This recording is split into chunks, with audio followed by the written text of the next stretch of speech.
Hi, welcome. Pat and I are about to explore the craters of the moon. Not on that natural satellite that orbits our Earth, but a moon-like landscape in Idaho. Not created by meteor strikes, but by fissure volcanic eruptions along the 62-mile-long Grand Snake Plain Rift.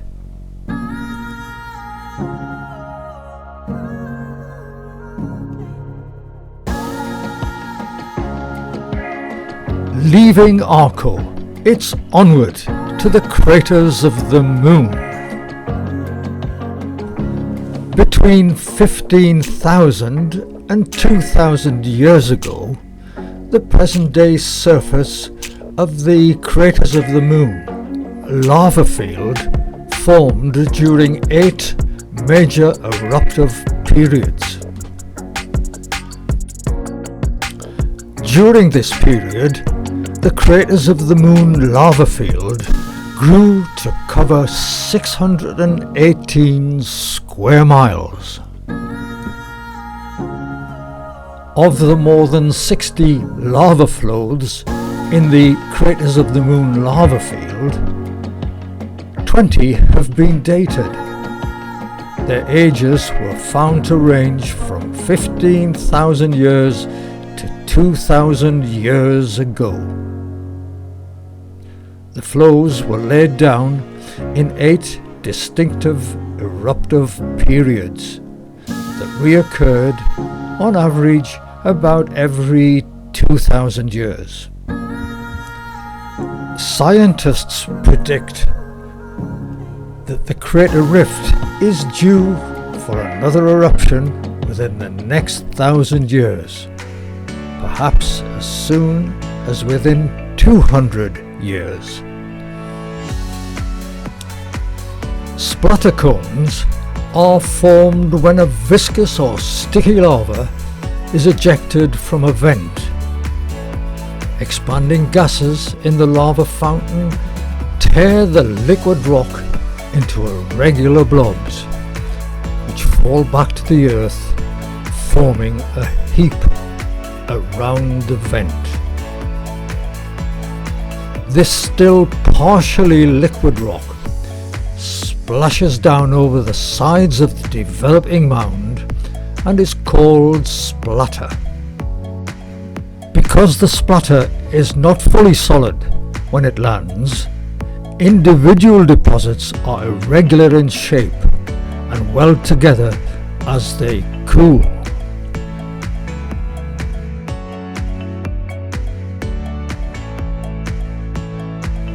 Snow cone is named after the year-round ice which is found in its vent.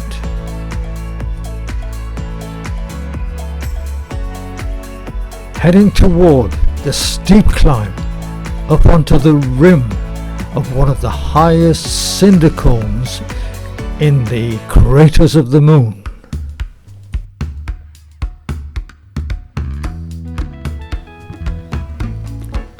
This volcanic cone is built almost entirely of volcanic fragments called cinders. They are built of particles and blobs of congealed lava, ejected at great pressure from the vent.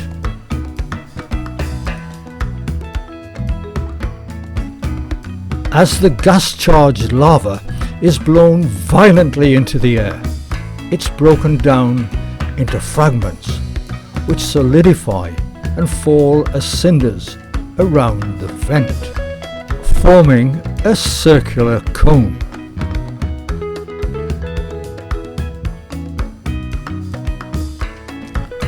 As the pressure causing the eruption diminishes, the molten lava in the vent sinks and produces an even deeper crater.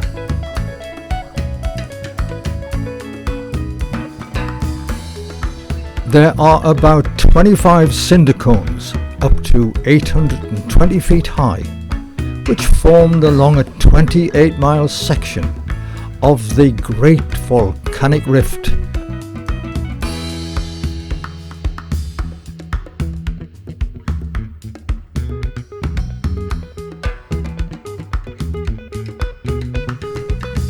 The craters of the Moon, part of the Great Snake Plane Rift, is an example of volcanic fissure eruption, which is relatively quiet when compared to the highly explosive eruptions such as the 1980 Mount St. Helens eruption.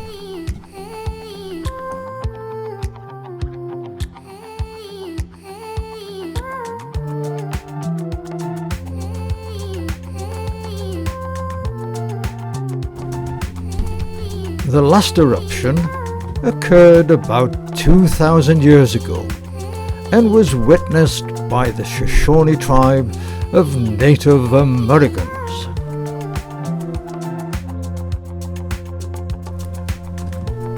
A Shoshone legend speaks of a serpent on a mountain who was angered by the lightning, coiled around and squeezed the mountain until liquid rock formed.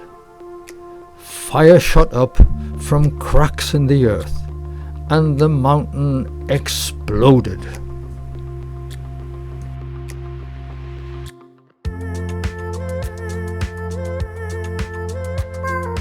It's the next day and we're back to explore the northern crater flow and the Devil's Orchard Trail.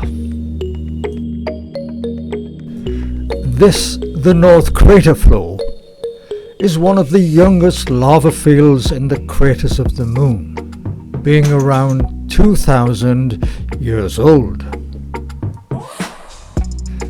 These monoliths were rafted here on molten lava flows.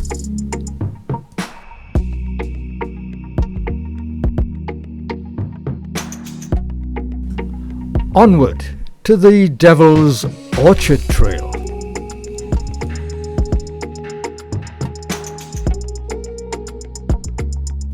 The most notable features of the Devil's Garden Trail are the island-like lava fragments sitting amid a sea of cinders.